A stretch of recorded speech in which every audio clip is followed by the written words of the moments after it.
Diyos marhay na aga and welcome to my vlog mga boss. Iyo palan ini so pagbisita ko duman sa samuyang amigo na si Engineer Freddy. Nagtour pala kami sa kanyang bagong open na hostel na kanyang napundar sa kanyang pagsisikap. Kaya mga boss, kung kayo'y magawi sa Legazpi Albay, hanapin nyo lang yung page. Napakamura at napakasulit. Malapit pati ito sa mga pasyalan dito sa Legazpi. Kaming dalawa ni Engineer Freddy, tapos marami pa pala kaming kasama. Kami ay mga working student sa Partido State University sa Guwa Campus, Camarines.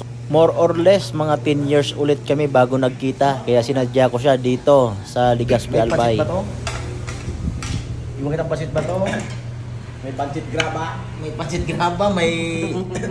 Abot yan eh. Si Kuya Freddy pala ay dating classmate ni Mrs. sa engineering. Kaya close sila. Sarap yan. Masiramon. Itry ko daw ibigol na vlog ko. Bako ng Tagalog. Dapat may ano ka subtitle. Iyo. Congrats sa ano mo? Sa mga business. Achievement.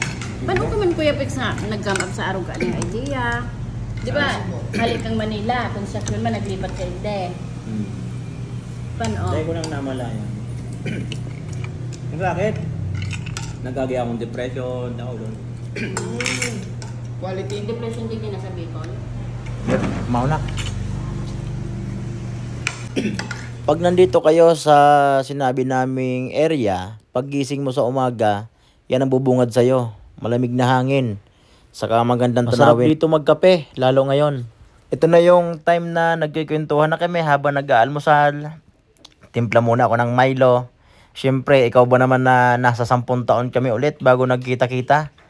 Kaya habang nagkakape, nagmamaylo, nag-aalmusal, kwentuhan kami yung mga about sa mga nakaraan nung kapanahunan way back 2010 to 2014. Pero pwede ko iba sa vlog na 10 seconds na pwede na.